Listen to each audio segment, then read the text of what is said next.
Good morning. Thank you very much for joining us, everybody. And of course, to Ryan Mordechai, thank you for hosting and broadcasting this year. Today, we're going to start a new Mishnah, Pirkei Avot, the Ethics of Our Fathers, Perek Daled, Chapter 4, Mishnah Vav, Mishnah 6. So if you have your Mishnah in front of you, your text, or it's also in most sitters, so you can definitely open up your Mishnah. The Mishnah reads as follows. Rabbi Yossi Omer, Rabbi Yossi says, Kol ha-mechabedet ha-Torah, whoever honors the Torah, gufo mechubad al habriot. His body, he himself becomes respected amongst the creations of Hashem. V'chol ha-mechalel ha-Torah, and whoever desecrates the Torah, God forbid, gufo, he himself is mechulal al habriot, is desecrated upon the creations. So the subject we want to discuss today is about the idea of honor. Over here, it seems to be that honor is a special thing. The question is if honor is, or if it also is, something which is not so good. Sometimes honor is viewed upon as something which is comes from ego. So should we give respect? Should we give honor? Or is honor a bad thing? Is it making people feel boastful? So, as in many things, in the way Torah looks at things, that you can go either way. You have to be careful how you use it.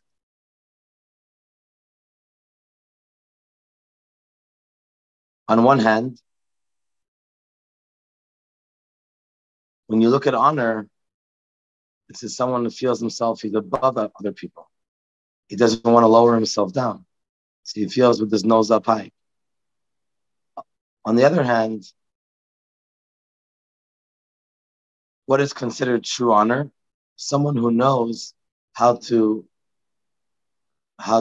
act properly with respect to others. As we learned in the first Mishnah, Eizehu mechubad, who is a person who is an honorable person? Ha-mechabedet habriot, someone who honors other people. There's a story about Rabbi Elazar ben Shimon. Rabbi Elazar was a Torah scholar, and he was riding on his donkey, and he was all happy because he had had a great day of learning Torah. He saw a person there that looked rather ugly, and the person said to Rabbi Elazar, Shalom alecha Rabbi, peace unto you, my master. So Rabbi Elazar answered him, not in such a respectful way.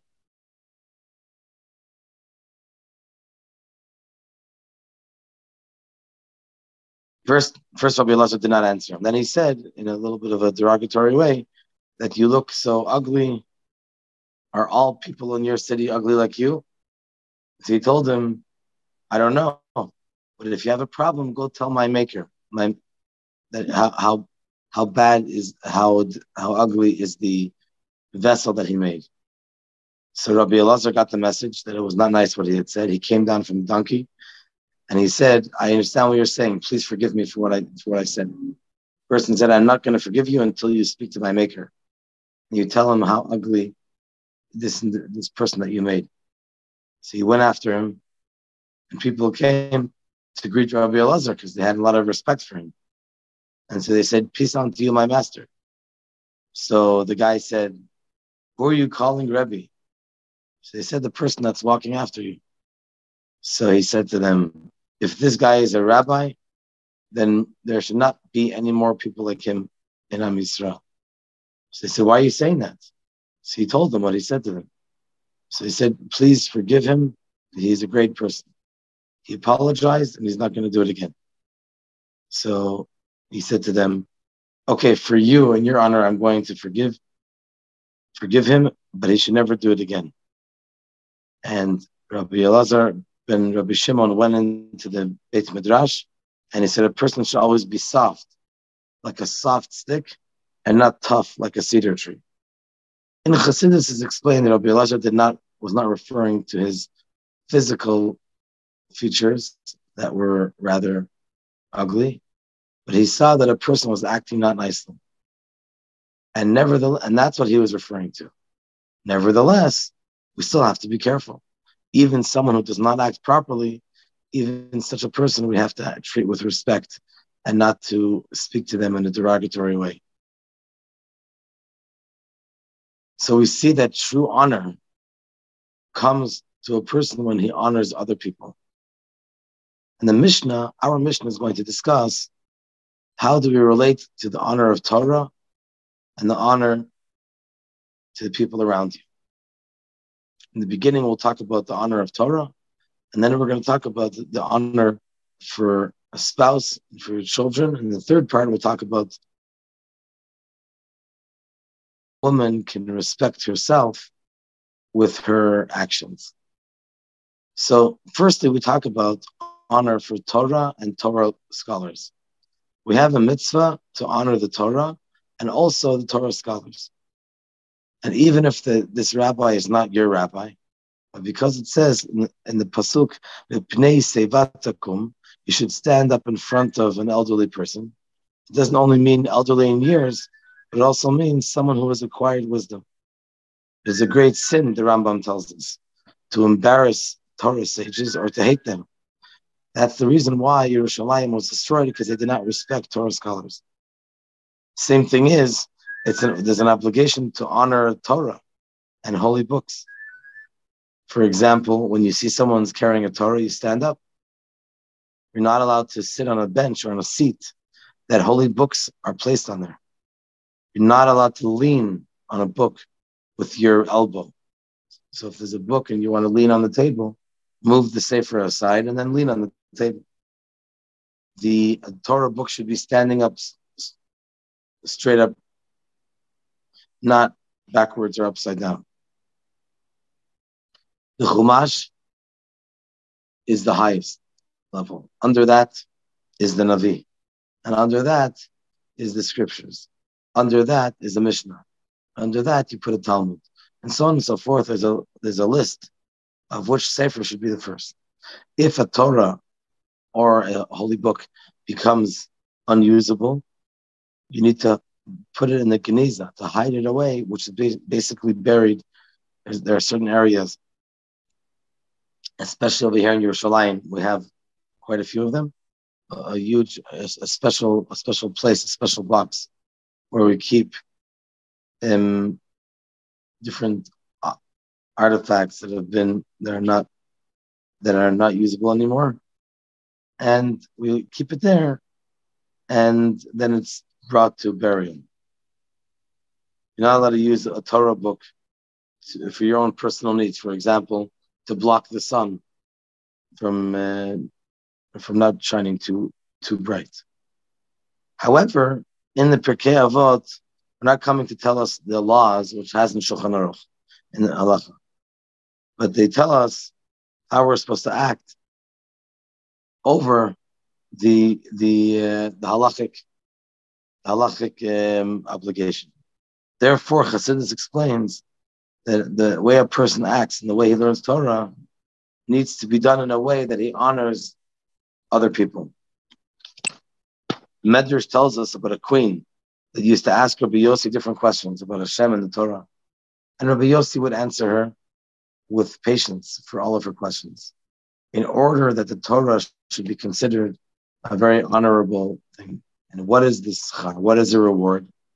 Mishna tells us, Kol ha-mechabed et ha-Torah. Whoever his body is honored for other people.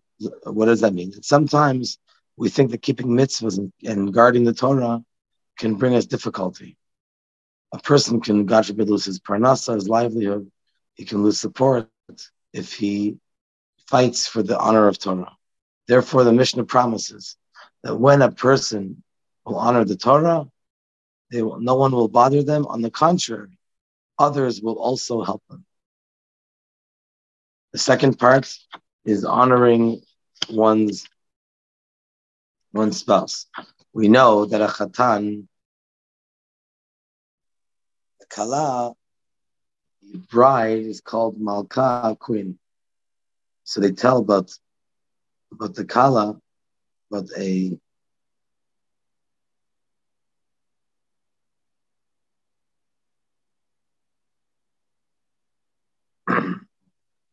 tell a story about a bride that asked her kala teacher, I heard that I'm considered a queen after marriage.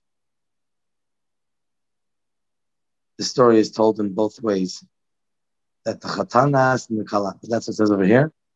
And is it only on the day of the wedding? Is it the entire year? Only on the honeymoon?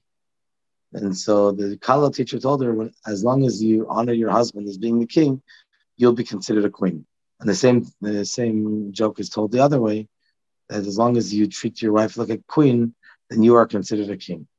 The Rambam writes how each one needs to honor the other one, needs to respect. So it says that Chachamim told us that a person needs to respect their wife more than their own body and love her like your own self. And if a person has a lot of money, you should give her gifts according to how much money you have. The Chachamim said the same thing about a woman, that she should honor her husband on a great level. And everything that he says, she should do, and she should consider him like an important person. And so we see how important it is to have mutual respect between couples. They tell about the Rebbe's wife, Rabbanit Chaya Mushka, that she would wait for the Rebbe until he finished work. Very often it was 3 a.m., 7 a.m., and sometimes it was very, very late. And what's even more surprising is we have to honor our children. As the Mishna says, that even the students we have to respect. We learn that from Moshe Rabbeinu, that he said Moshe Rabbeinu had to elect the next leader, which was Yoshua, his prize student. Why? Because we have to honor every person by looking at someone and looking down at them. Oh, they're only a student, or they're only a little child. Therefore, I don't have. That is wrong. Rabbi Diskin, who is the chief rabbi, he's a Chabad rabbi as well. He's the chief rabbi of Kiryat Ata in the north. And he says, one time I went to the Ohel, the Rebbe's Ohel, on the day before Rosh Hashanah. At the time when the Rebbe was also there. And I saw how the Rebbe brings pictures of children, pictures that children drew for him. In other words, usually people write a letter, but children don't necessarily know how to write a letter. So they wrote children. And he looked at these pictures, and just like the Rebbe rips up all of the letters and puts them right on his father-in-law's resting place. Also, he treated the same thing with the pictures that the children wrote to him, drew for him. He says, from here I learned how much honor the Rebbe has for every single person, even for children. There's another reason why a person should act with utmost respect with children and students. As we see in the last chapter, we read it a couple of days ago on Shabbat, that if someone learns from their friend, even one halacha, even one chapter, or even one verse, or one comment, or even one letter, you have to give them honor. Usually, every child gives us new insight. As Rabbi Chanina says, that I learned a lot from my teachers, and even more from my friends, and I learned from my students more than everyone else. So we learn how to give respect to every single person, both people that are close to us and people that seem to be much lower than us. Even them we have to respect. Thank you for joining us. B'ezrat Hashem, tomorrow we're going to continue. All the best.